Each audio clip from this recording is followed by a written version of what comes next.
This is the VS4820 base station, which includes a handset and cradle, power adapter with optional extension cable, programming cable, and accessory kit.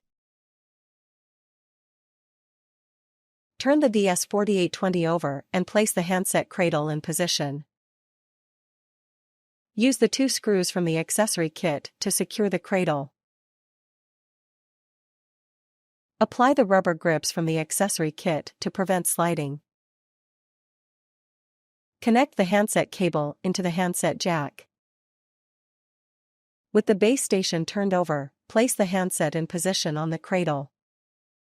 Leaving a few inches of slack, insert the handset's cable into the designated slots at the top and bottom.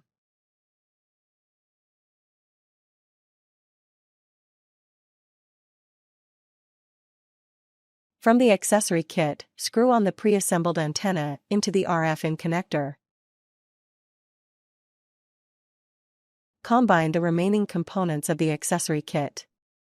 Attach the assembled antenna to the RF-out connector and turn it clockwise to secure. Insert the power adapter into the power jack and toggle the switch to on.